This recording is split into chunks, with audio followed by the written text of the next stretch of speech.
Hello everybody. Welcome to the Motion Design Hotline. I am one of your hosts, Evan Abrams, joined, as is customary, with the other host, Kyle Hamrick.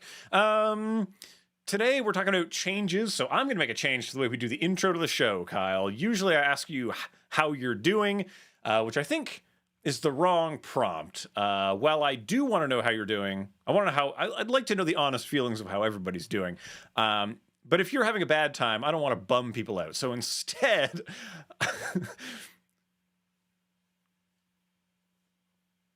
yeah. Well, but I don't want to pressure you to have to say something that is positive, because and then you might be being dishonest with us by your positivity. So instead, I'm just going to ask Kyle, what's bringing you joy this week?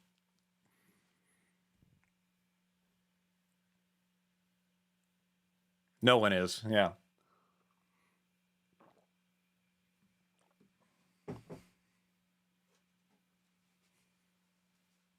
Mm-hmm.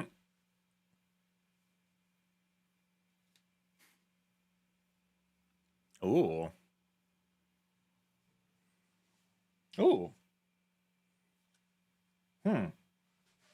Hold on. People are telling me that we can't hear Kyle, but I hear Kyle, so that's strange. Okay, all right. Exactly. Hold on, folks. Okay.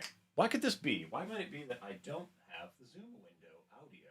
That is weird. Okay, hold on. Bop, bop, bop, bop, bop, bop, bop. What is the best way to do this? Maybe the best way to do this is to change this audio to same as system. Hold, please. Hold, please. Kyle, just keep saying things. We gotta.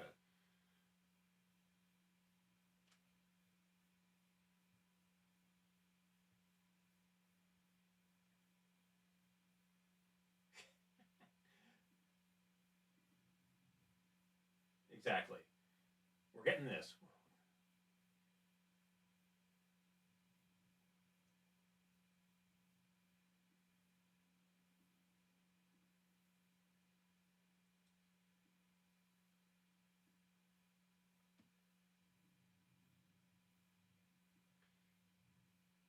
Yeah, okay. This is so weird. Okay.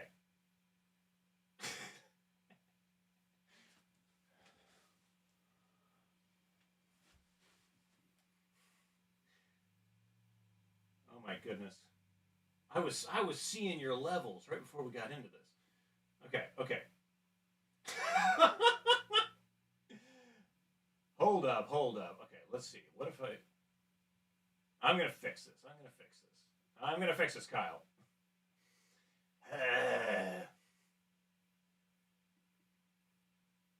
Head is right. Okay.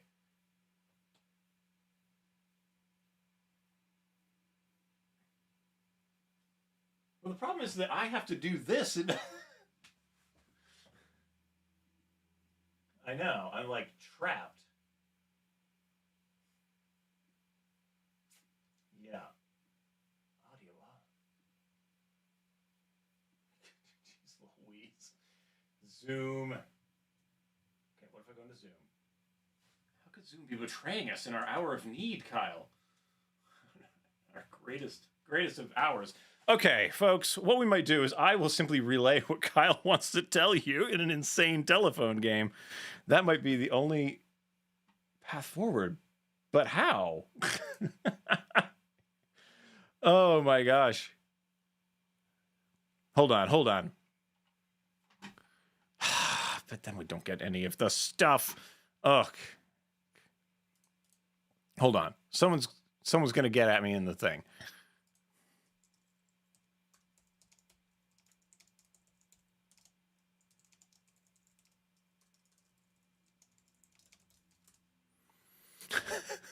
Oh, Lord. This is probably the worst. Okay, Kyle, we're going to do that. We're going to do the weird telephone game. That's what we have to. We must soldier on. I'm going to hope that someone will be able to tell me what to do over there.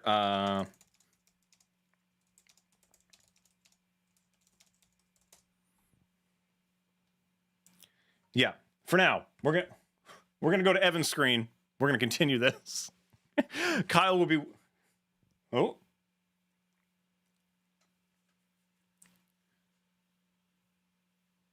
Yeah. Okay, you know what? I think that's right. We're going to go to the BRB screen. Give me 5 minutes.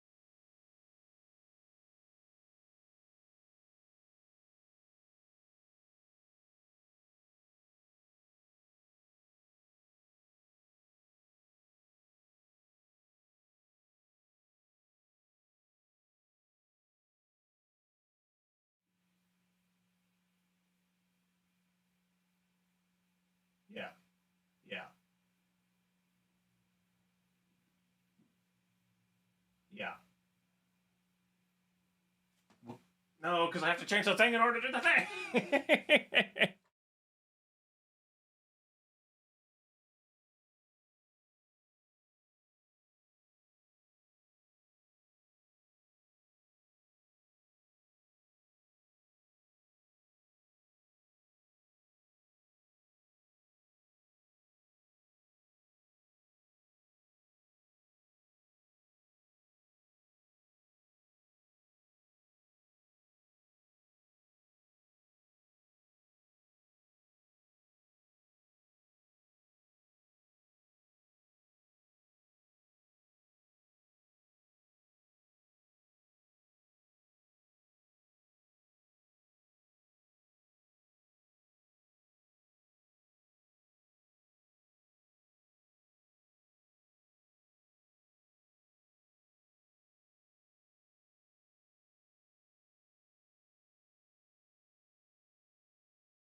The two shot. And Okay, let's see if anyone can hear me now. there we go. I see You bars. think so? I'm seeing bars, baby. Evan sees bars, and now we wait for about another 15 seconds. Yeah, it's got to be Because working. the people will probably tell us. It's got to be working now. I mean, the horrible thing is more people are watching our technical difficulties than have been watching our show. Oh, Kyle, Look, you know what, Evan? This makes us human. Things happen. And that thing is a Zoom update that magically resets a bunch of the settings. Oh, we got it. We got there. Okay. So, also, there is a terrible storm bearing down on us, so this thing might get blown up when my house is destroyed by a tornado. Let us proceed with the action. Let's do that. Oh, okay. Kyle, let's get through some stuff. We are here to talk about morphing things. It's morphing time.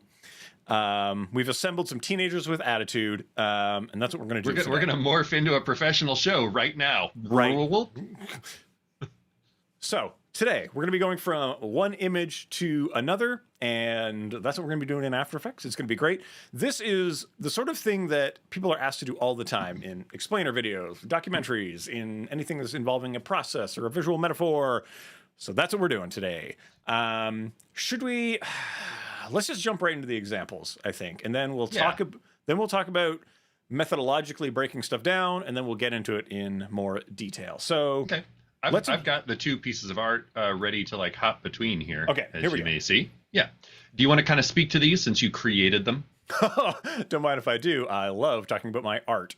So this is a clock. It represents the slow, inevitable passage of time. It might be. I intentionally went with a stopwatch kind of vibe. So generally, we got all the dots around it. We're using a very limited color palette, so we got all of 3 colors going on here, 4 if you count the background, and that's it. So we got simple. I don't count that.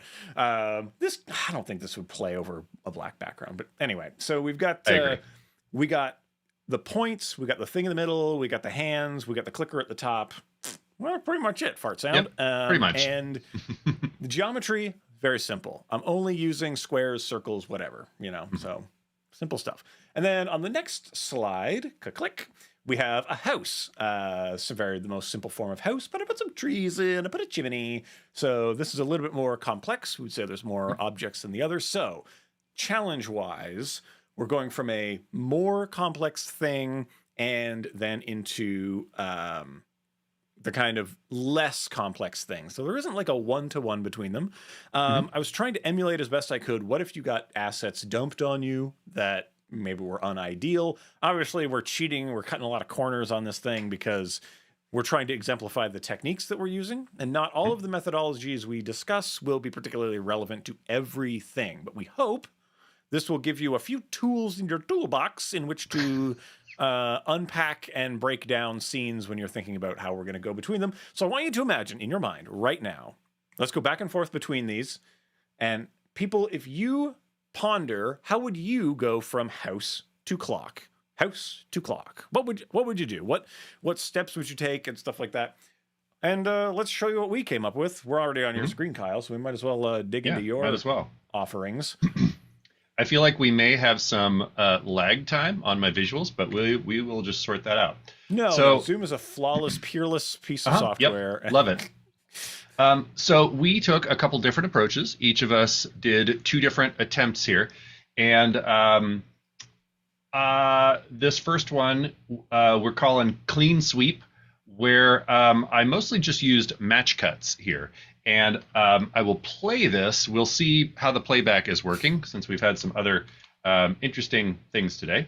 But I thought it would make sense to push this in a couple different directions, and then you can kind of see how well each of them work or don't work.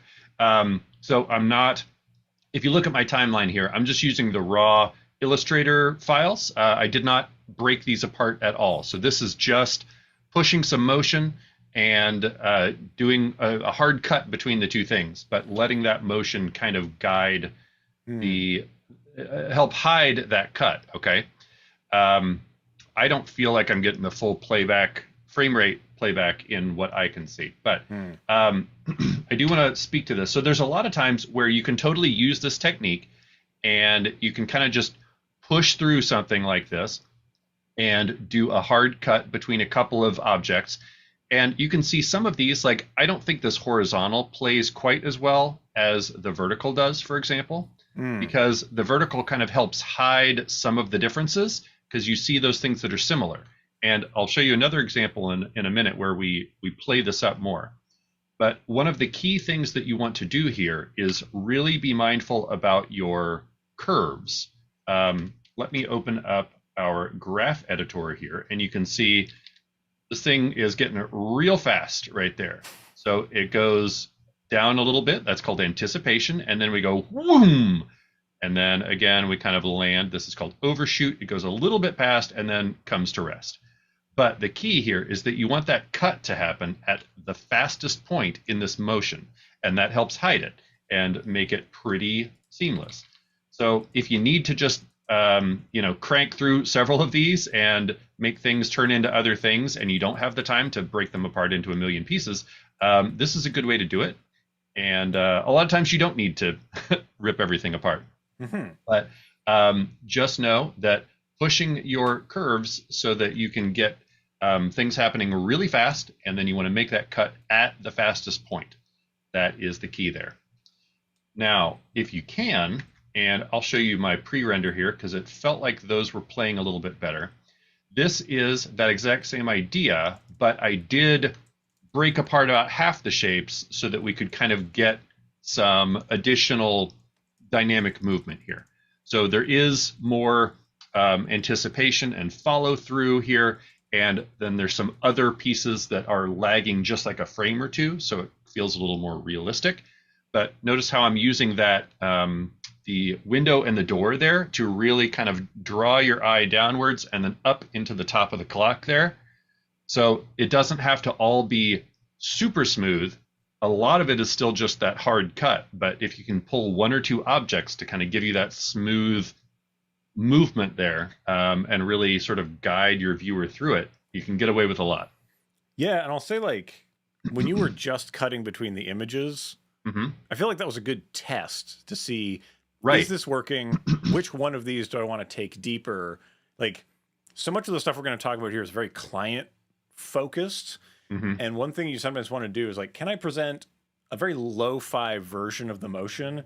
And presenting those other things, like, hey, does the horizontal one feel good? If you're talking to a manager or a producer or someone, director, you're presenting them options. You say like, okay, the turn is working, the vertical is working. I don't know about this horizontal one. What do you think? And, Yeah, that could help you navigate. Like, is there a way that we could, kind of re-strategize what happens immediately before or after this scene so that we can make the vertical be what we can use? Yeah, and I think very critically, it comes down to a lot of like, how long do we even have for this transition? Yeah, Like, it's got to happen. Boom. I'm going to give you 10 frames. We have to get from this scene to this scene, get it done. As opposed to mine were a bit more, I'm going to say languid in their application. They do take a little bit longer than mine, but I also think like because of the nature of this kind of, this is still mostly a match cut. If I click through it here, I was using motion blur on this, but so it helps hide it a little bit, but it's still just a hard cut for the most part here, right? What was I going to say? Oh, that doesn't work if you do it slow. Right. Yeah. It just doesn't. Yeah. There's no getting around it. You must do that. So if we're counting our methods, match cut is sort of one of them. What do we call that? We give these like funny names in. We called this one clean sweep. Right. Clean sweep. I want you to remember clean sweep. Yeah. Any other notes on clean sweep that would be helpful to people, do you think? I mean, I think, looking back at these simple examples, and some of them do sell really well, honestly. And I'm literally just cutting between two images here. So just remember that a lot of times if you need to just get something done, this is a good way to do it. And you can do this with a full scene. A lot of times if you just kind of do, I'll call it like a push cut, you can kind of transition between two fairly different things if you can kind of get just a few things for somebody's eye to kind of grab and make it work well enough. You can get away with it a lot of the time without needing to rip everything apart and do these super intricate transitions. And filmically, a lot of the times you would see we're moving the camera left to right. In the next scene, we're still moving it left to right. Exactly. Like that's the type of whip pan type of deal. And yeah, like if you're going from one tracking shot into another tracking shot, that just kind of works out. I'll say that in this one, I'm going to say I think that the horizontal shift doesn't work because the weight of the images is different in their design. If the 100%. If the clock was like lower in frame, the rounded heaviness of the why am I pointing at my monitor? Rounded... And I agree, and I left it there because I think it would work if there's an issue here. You would want like the center of the clock and the window to line up, but if you did that, then things would be way off here, right? Then they're not quite perfect, but like the clock is way too high now. Right. So just inherently because of the design, there's always going to be kind of a disconnect there. And so if you can hide it in one of these other ones, great. Yeah. And if you pushed it lower, like then the middle of the clock kind of lines up with the trees more. Kind of. Yeah. But works then a little better. It's still kind of off the center of the frame, and it's got to be brought back up to where it's got to be. So anyway, it's we got options, we got stuff, but we must move on. We have 4 things to talk about today, Kyle. Can you believe it? 4 things. We'll make it. We got this. Yeah, and I mean, maybe they'll edit out our boo-boos earlier, but I will admit that we had a lot of technical issues. What boo-boos? They didn't happen at all. That's right. Baby, make no boo-boo. So let's go to Evan's screen real quick here. And here's one of the ones that I got. So let's see. Let's go with the ComGeom, the common geometry method. Also, hello, Umacore, and hey, Clever Devlin. We skipped that part of the program, won't we? Yeah, hello to everyone. Evan was busy panicking about the things that didn't happen. Wink. Yeah, it's Evan panics sometimes, man. This has happened. So here is what we call the common geometry method of enjoying this stuff.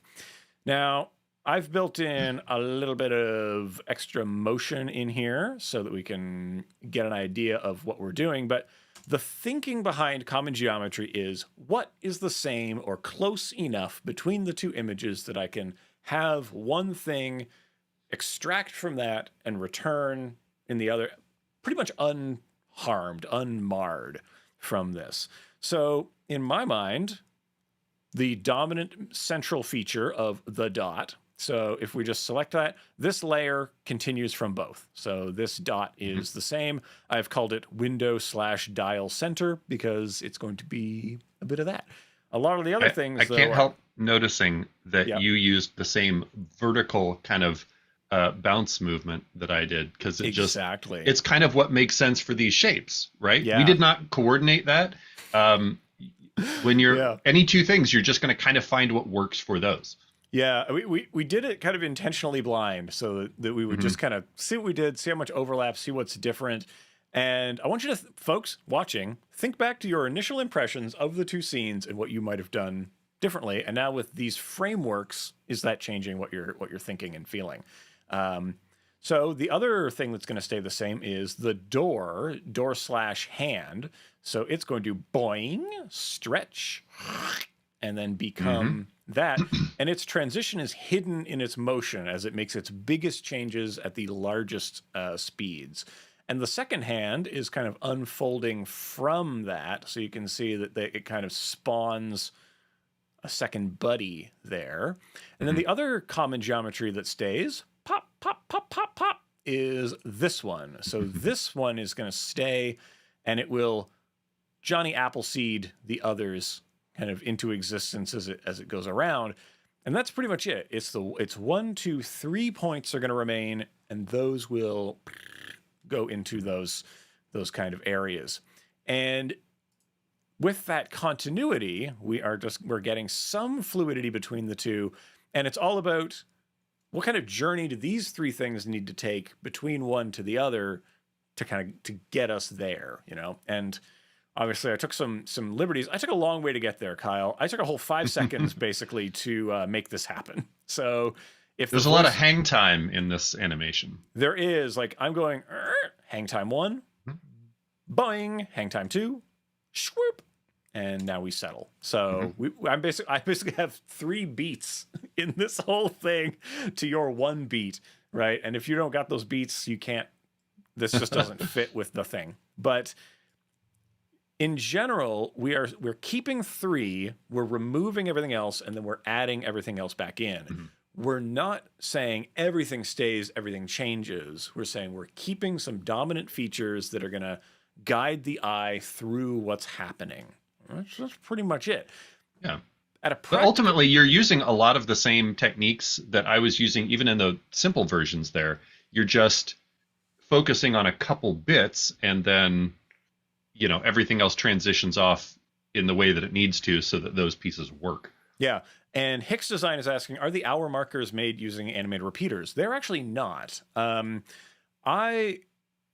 order to use the repeater in this way, you need a kind of granular control over what is moving when and when they're showing up. And this has a lot more, I'm going to say, handcraftedness going on in it.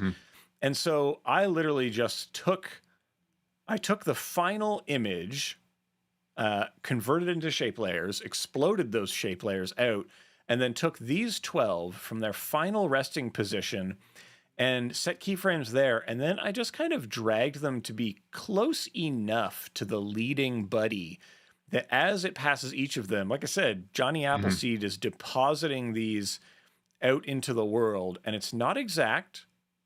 It's not scientific in any capacity, right? It is just close enough that it will trick people into thinking it's going good. Now, this is perhaps the vanity of having done this for a very long time, that to me, I'm like, I could develop a system and I could be using plugins and stuff. I'm like, I could just do it. Like, I know what I want. I'm just going to do it. Now, that worked for me because 15 years later, you know, it makes sense to see the final thing and then work backwards to where that would have come from. And but it's at its simplest, less minimum viable product, this bad boy. They don't have to animate at all. They can just show up, right? So if I take these back, I'm going to take their keyframes, I'm going to chop them out. Then you can absolutely just animate the number of copies in a repeater, and then just up. Yeah. And like you can see that going through this, that's working. So yeah, it works fine. Don't stress too much. And having them show up is the important thing. Getting this curve of tap the U key until everything goes away. This curve is matched to the rotation of a null that is actually doing the controlling of that thing rotating around. So it's under its own positional keyframe powers until it gets into the arc, and then the rotation of the null is carrying it through this. And it's the speed of this rotation that determines when these need to show up and their sort of journey needs to begin. It's difficult to do that with a repeater because basically everything's being treated at the same time. There are expressions, I said expressions twice, scripts that can make this arc happen, but you have to know what that arc is and you have to dial that in anyway. So it's 12 things. I'm like, I can just brush these back and forth with my human hands, and that's getting you there. So anyway, that's the idea. If there's other parts of this image that people find sort of complexing or wackadoo, let me know. The parts that I kind of want to focus on are some people leave town, some people come into town idea of this. Someone comes to town, someone leaves town. I think that's a Cory Doctorow book that I was reading at the time I sort of landed on this as a methodology. That the idea that some of these characters must leave town. And so I'm thinking about what type of motion would remove them. And in my mind, it's a stretch, it's a compress. Yep. They're gone. They just crushed themselves out of existence right here. And then, specifically, by pulling those steps down, that snap is what enables the other pieces to change, basically. Yeah, they're motivated, right? We're motivating them in some way to go somewhere. Like this, it's like a pinball plunger. Boing. And the arrow is already suggesting upward motion. So let's let the design move us up, right? So boing, it goes up like this, which means this will stretch up. The converse motion would be to come back down. So it's going to squosh itself down. And this is just popping on. And I want to show you, like, what if that happened later? Boing, schlip, boing. It could. That's totally fine. Yeah. Like, it works. We have these modular things to play with. Originally, this was going to happen way later for me. I was thinking we clean it, boing, and then it shows up. But, I was like, I want to compress for time, so I will line that way more closely to this going. So it's going down as it's coming up, and they, strangers on a train pass each other. Boats in the night pass each other. Let me get my classical references here, Kyle. And I think if you don't have that continuity of the pink shape, it makes you look a lot harder at all the blue pieces. Whereas, again, not that you're trying to hide things, but if you have that gap there, it makes you very aware of the pieces that are still there. Whereas if you just have that continuity, it's all just kind of one fluid thing, and you could hide a lot more. Exactly. So that's kind of the idea. Now, some of these have the easiest exit of all, right? They exit as they're approaching stillness from this explosion. Plop, plop, plop. No scaling out, no rotating out, nothing. They just beep, beep, beep. They just go. And like, if we are leading the eye to other things, you're not looking at them, right? You're looking at, whoa, we're being pushed up. Interesting. Now what's in motion? Well, they're disappearing. Well, this leads your eye centrally. We follow the balls, bling, bling, bling. So you obfuscate less complex areas by having dominant things in motion. Okay, ComGeom out. We hit the halfway point. We're going to go back to Kyle's screen. Kyle, we're crushing it. I'm making up for that earlier. We are. It did not happen. We keep talking about some non-existent thing. It's very strange. We did. There was one little question here. Was there a transparency change? I'm not sure what specific thing we're asking about. I'm going to say this. There is not. I use no changes of opacity throughout the whole thing. This is all flat. Now, the reason that I did that is because the design itself is very flat.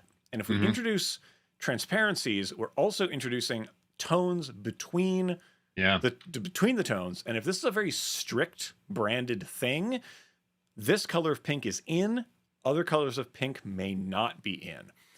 But this is also kind of a stylistic choice on my own part because I'm an elitist snob sometimes. I'm like, a crossfade?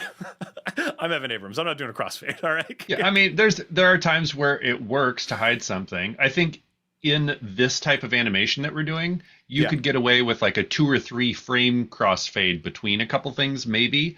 Yeah. But agree that you'd probably end up calling more attention to that thing because you would end up with, something like this that stands out as being noticeably different than everything else on screen there. Bingo, right? bango, ha-ta-ta.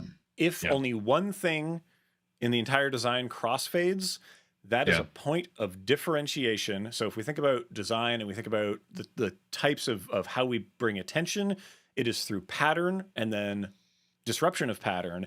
So in motion design, we have the extra axes of time and movement. A movement or a way of transitioning that is significantly different than the other ones you've used is directing your attention to that. It will stick. It will stick out like a fly in the ointment, like a pea in the bed, a pea under the mattress. You get your PEA. Yeah, come on, people. Come on. So that's the idea. You're being called a snob. That's good. Well, I called myself a snob, so there we did. go. Yeah. All right, so I call me as I see me. all of that as a way to transition to what we're calling scene in scene.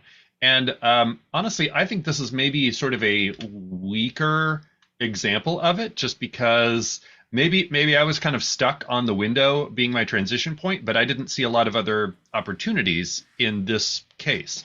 But it's a little bit similar to common geometry, where you find something that both of your elements has, and you use that as a way to carry it through. Ideally, if this were something like, I don't know, if it was a little more complex scene and you had a character holding a phone and then you needed to get to another scene with a character holding a phone, you would use that phone as the thing that carries you through and everything else changes around it, right?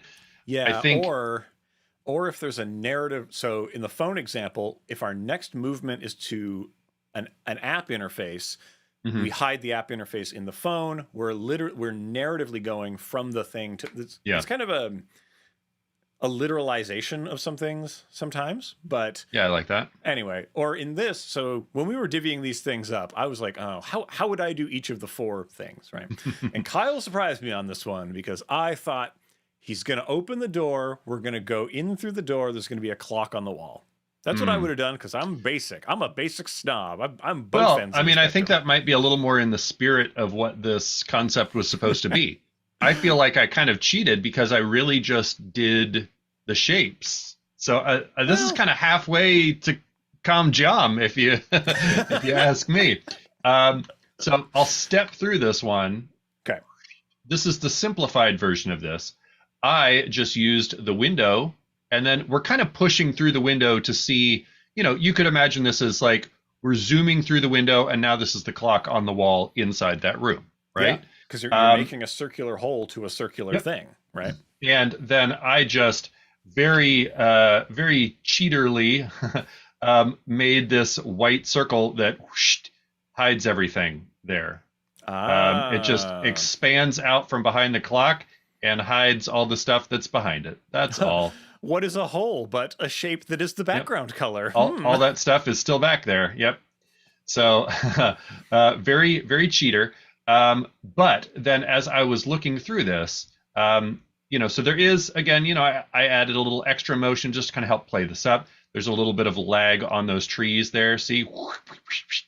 And I also used the steps to kind of like draw up into that, right? However, once we get in here, we again have a little bit of lag on those pieces so that things land, played with the top a little bit. It's like, this works okay, but I bet I could work with some of that vertical movement that we were using in the previous example to really help play this up. And even though it's in a different direction, it really kind of helps carry things a lot better. So instead of this right here, and we did get a little bit of play on the top of the clock there, what if instead we level this up just a little bit? And so as you're pulling down, the door is now that snap point, much like the stairs in your example. So yeah, the door is kind of charging up, and then whoosh, it extends up through the clock and becomes the top, which then gets like a way exaggerated version of itself to really play that up. And since this seems to be playing smoother in theory, I'll play the exported version of this. There you go. And so you may not really even notice it, but you get that visual continuity there of that line, that vertical line snapping up through this while you're zooming into the circle. Yeah, I think that's a really fun play because, again, you're tying one element into the other element. It's creating, you're getting way more with way less, basically. Right? Like, I feel like you could even have fattened the door line as you go, right? And maybe like really lean into it. Like it's, anyway, this, we're not here to give notes on each other's work. Yeah. But ultimately, like, again, this is mostly just a wipe. This white shape right here is, I parented the clock to this window. We're just zooming in. We're just scaling that up. And then there's a white shape wiping everything away. And then I'm kind of just adding a little bit of accent on top of that to make it feel like I did something. Well, and the other thing is you trick the eye into thinking that it's much more, that it's deeper and more three-dimensional, right? Like this feels like it has depth to it as we're going into it. So that's it's more layers with less labor is our kind of mantra on a lot of these things. Like, if we wanted to spend a lot of time doing this, we would have traditional animated all of it, but we don't. Right. And that's but why we don't. Yeah. I like Keys just dropped a comment in here, and if the house is this far away in your field of view, and good call, this is effectively a crash zoom to this clock. Like we're pushing so fast, and this would be like probably beyond a safe speed for humans to travel. Well, that's why they're flat style humans, because they've been crushed by the G forces. Yep. Okay. All right. We got time for our perfect amount of time. Let's do it. We are crushing it. Oh my goodness. We're going to actually get into all of them. So what have we done so far? We've done the common geometry. We've done, we've done full sweep, clean sweep type of deal. We did scene in a scene. And so the fourth kind of name that we've given this is the Texas turn, which is a yeehaw cowboy. This is a play on something called the Texas switch, which is where one stunt actor kind of does a roll behind something, then the real actor strolls away from it, used to hilarious effect in various Naked Gun things where they really lean into that. Anyway, if you like potty humor, you're going to love that. So here is the Texas turn. Actually, you know what? If you like this show, I'm just going to say it. You'll probably like Abrams Zucker movies. If you haven't observed them, please do. But keep in mind, they were made in a different time, and judge them accordingly. Harshly is what I say. So here we go. The Texas turn is what if the side of a cylinder was a square sometimes and a circle other times, which we are using to great effect in the idea that here we have the house will nod to us, and I'm showing you not one. Hello, sir. Good day. 2 cylinders and a roof, and then we are just going to boop, boop, boop, boop, boop, boop, boop, boop. Oh, the bottom of the cylinder. Hey. And the hands themselves are kind of, we're doing a little twisty on the hands. So that looks like it's a 3-dimensional thing. And then the clock just goes. Now, this is a version that sort of hides, like, everything leaves, everything arrives, right? Like, I didn't do anything with the individual dots, just kind of tipping up. This is a quick one. So we don't have a lot of time in the script. Let's go into the Texas turn. Actually, Beyonce's taken a kind of cow, I was going to say cow person turn, but country western is what that's called. I believe that is called a do-si-do. Right, that's correct. Yeah, this is the do-si-do. Yeah, well, I mean, if the thing was going and then coming back, we would have called it that. But again, we want to motivate the movement, so that's why we've got these things stretching up these Dr. Seuss trees, boing, boing, plonk, plonk, giving us that gives you the energy that needs to be harnessed for that rotation, right? That's right. Most of the times in Texas, you get your energy from barbecue and fried food. So that's, and I guess oil, but anyway, I'm a human. I don't run on oil yet. So in this case, we are tipping down and then we're tipping up. How do we do the tipping type of deal? Well, this is really a circle that if I come into its things, and let's just isolate that. You know, this will be a helpful thing. This is just a circle that goes from a scale of 0 to another scale and then crunches back down. Boop, boop, boop, boop. And then this is the other part, and it's going to show up. Boop, beep, beep, boop. So I'm going away, I'm showing up. I'm going away, I'm showing up. And this combined with the rectangle, get a couple of other cylinders in the mix, or circles rather. The rectangle is... Literally, the rectangle is only doing this. This is all the rectangle is doing, and these various component parts. Squash, squeesh, squeesh, squash, squeesh, squeesh. It's the timing of all of these that make it seem like it's doing something. I think it's the sound effects, the mouth sounds is what makes it feel that way. Yeah, and critically, all of these things, if we go into the speed graph, it makes a little bit more sense because you see they have the exact same handle influence, and that's what makes this work. So make sure that the things that need to move together have the same handle influence in here. It can be a little bit tricky, so just make sure that you grab them all at the same time. If they get out of whack, reset them back to eased, give them another pull. So that's kind of the trick with all of them. Now with the roof, there's many ways that you could do the roof. The roof is askew. So in this case, I've simply taken a rectangle, I've skewed it, and I'm just dealing with the size of that rectangle, not the scale of the rectangle, the size of the rectangle, because it just has to look right. It doesn't have to be right. And in fact, geometry pedants will say, Evan, angle's not true, right? Like the verisimilitude of where this context of that is really changing like a real wackadoo. You could do this in like... You could say to them, shut up. I wouldn't. I would accept their... Of course. I would accept their criticism with equanimity and say you could do it that way, and I invite you to do so. And because you could make this in Cinema 4D. I could have made this out of little simple extrudes 3D in here because we got all the power to do that here in After Effects. But the reason I did not do it for real is that in this case, I wanted to be able to stretch and exaggerate things in ways that were not true or real. And in particular, because After Effects lacks a parallel camera, we cannot truly hide our crimes, which means this would have to be kind of poking inward in some way because it's further back in the world, and I wouldn't end up with a perfect kind of illusion going on here. And similarly, the tilt of this would match the tilt of that. And I want it to be longer so it feels like it's going faster. Like this is like, oh, that's longer than it should be. It must have a smear on it. It's going so fast. You can't do that as easily with real three-dimensional things. That's just how it works. And so that's why we use fake 3D instead of real 3D. I'll say this though. I will at times crack open a Cinema 4D or something, and I will do a three-dimensional bool between two things. And if you're not familiar with bools and booleans, we use the term bool, boolean to say A minus B. So I've got a circle, I add another circle. If I merge them together, I make circle, circle. If I subtract them, I make moon shape.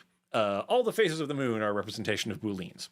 So that's what we're doing. And a 3D boolean, you would have one extrude going one way and another extrude going the other way, and then you would say only keep what intersects between them. That will give you the object that when turned 90 degrees becomes the other thing.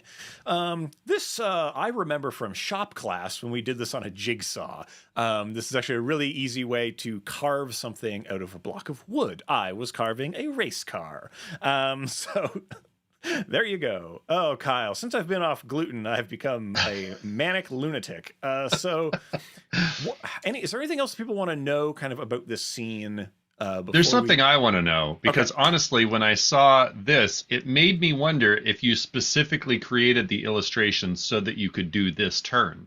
because maybe you did, or I could pay you a compliment and say that it works so well that I'm suspicious that you created the shapes to allow for this. So I did not. I did not sort of intend on this type of a deal, but this is something that I've had to do many times, and so it's one of the kind of methods that is always forefront in my mind.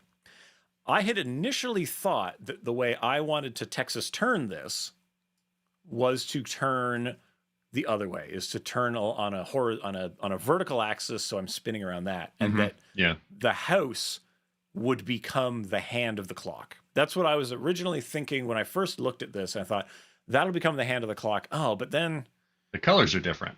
Well, it just means that the wall of the thing is bigger, right?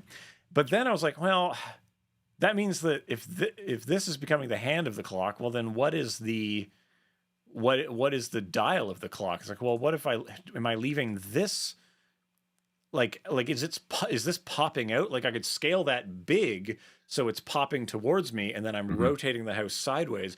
And honestly, if I did that, I would have saved myself a lot of work, because the pitch of the roof was a real bother to make that happen, because the curves didn't quite line up with the way I had parented stuff together. But hey, it happens. Sometimes you got to come in and you got to look manual stuff. Oh, and keys. Kansas City Shuffle would have been a great name for something, Kyle. We should have done that. Yeah. Well, you know what? Maybe we'll do another episode with some transitions, and we'll do a Kansas City Shuffle. And like, I understand, like we have named these things, right? There's no official lexicography, like a taxonomy. But if you want to use these as the official names and tell everyone you meet about it, then that's okay. Yeah, start doing that. Start telling everybody that this is how it works. And that's the idea. There's something in the chat. Hicks Design is saying, this is really inspiring me. Oh, that's beautiful. I've lost my mojo of late, but it looks like I can make fun things without a hell of a lot of work. Yeah, I mean, stick around the channel. That's what we do all the time. So get that dopamine drip going, and you'll stack the small wins, and you'll be back in it in no time. I will say, this project for me was a lot of fun. I have a lot of fun doing shapey shape stuff like this. But okay, the other thing I want to say about when I was planning this, let's talk more about planning before we're too far down the road. I abandoned that idea because I knew I would have to come up with these like circle, like big circle, little circle, right? These other things are kind of ancillary to that. Like the clock is big circle, little circle, hand. That's clock, right? That's minimum viable clock. And so I'm trying to find what can I tip to make that. And then eventually I was just like, you know what? I got these 3 lines down here. I've got the ground/shadow of the house. Let's use that. And it just so happened that I was like, oh, what if the hands start as a bar? And I was like, bing, bing, bing, bing, bing, like this is lining up, you know? I'll say though, while we're theory crafting, if you rotated this on your y-axis, so like this, you've got that tree right here. Yes. In either direction. So you have 2 circles and 1 line that could, like one of those circles could pop up, and you could do that same sort of loop around situation with the dots around the clock face, and the other one could become the center. That line could kind of shoot up, and then you'd have to kind of carry it through with the hands. But I think it would work very well. Yeah, like I've got 2 trees, I've got 2 hands, they line up over top of each other. That, you know, see, Kyle, you're seeing the things that I'm not seeing. Like this is, but here's the important part. And I know we've got like 5 minutes together, so let's just talk a bit about what is the theory that we want you to take forward into your practice, because the specific things that we've done really keyframe by keyframe apply to these 2 images, right? That's what we got. And if I can interrupt real quick, just as a reminder, or if you're a newer viewer, all these project files will be available, about 10 minutes after the show. So you can pick these apart and look at them yourself and see every little keyframe that we made, if that is valuable to you. Oh, and just to clarify, Hicks Design is watching this over on YouTube. So that's, that's why you don't see. Yeah, we're not making fun of anyone from Texas. I wouldn't. I'm from Ontario. We don't make fun of anybody. Ever. So we do. We're a very elitist province in that way. It's not good. So the theory behind these is just to give you a framework that when you look at two images that you have to get from A to B, you have a lens by which to break the image apart into shapes and then think about how one might become the other. Mm-hmm. And that ideally you're then able to expand on or reject methodologies that are not within the timing, that are not within the budget, that are simply not within the technical capacity of what's going on currently. Or the context of the rest of the piece. Like if this were a very serious political ad or something, these like bouncy, rubbery, kind of playful movements probably wouldn't make sense. Gorsh, when your mortgage is underwater, that's my Goofy impression. Come at me, Disney. Yeah. So this is like a fun, playful vibe, right? We could have done away with that entirely and said, okay, no bouncy bounce. We're just none of these overshoots. We're just going to, methodologically, like clinically go from this to this. Keep it smooth, keep it steady, and you'll be fine. But yeah, so and some images you just feel like, there's nothing I can turn here. I gotta abandon that and go for something else. Mm-hmm. If you have kind of a checklist that you can go through and you can think, does this work here? Does this work here? The clean sweep is pretty much going to work all the time, right? That's think of that. That's like a fallback position to like, this isn't working. We don't have the budget. But clean sweep, shut it down. Like spend no more mental cycles. We just hit it, right? And I would suggest that you start there to figure out the motion that your move will have, and then as you have, the time and budget and ability, then, a lot of these are just kind of upscales of those simple match cuts, right? Yes. So the Texas turn, in this case, is a vertical translation of elements. We are playing in the vertical plane. And if the producer if they're like, I like the vertical thing. What do you got that's more that? You're like, yeah. I can jazz that up. Here's two ways that I could jazz it up. I could make this a cylinder. I could tip it like that. I'm feeling good. Or you could say, okay, these are some common elements. So they're going to move vertically and I'm going to blow these ones out and we're going to bring other ones in. Like the difference between, I think, this method, Kyle, and yours is maybe double or even triple the amount of time, right? In order to get there, right? And as you explore these different methods, you're going to find that you just, by putting more reps in with it, that's going to come more naturally to you. Yeah. And then over time, your repertoire of this and your comfort level with it, you'll be like, I'm feeling way more comfortable on this. I'm feeling way more comfortable on that. And I'll say that by putting a name to the thing you intend to do, it's going to lock it in your brain a little bit better. Just usually when you name things, you gain power over them, and then you can call on them. It's like demons that way, if that makes sense. And not only will that experience get you a little faster at, turning one specific shape into another or whatever, but and hopefully this whole episode has done this as well, but it helps you see those possibilities. And because ultimately, like, being able to imagine what this can be is where you need to get, right? Yeah. Like you can make the keyframes for whatever, but you need to be able to mentally make that jump between the two things so that you can figure out how to get there. Yeah. So think of this like we're activating our kind of director brain. We're getting more into that mode, and then you can get more into the production brain when you actually have to do it. Like the different levels of thinking about the project. Some people just stare at two things and say, I want to get from here to here in this way. You go do it. Well, that's a perfectly good thing to do because they're not a doer of the thing. They're a planner of the thing.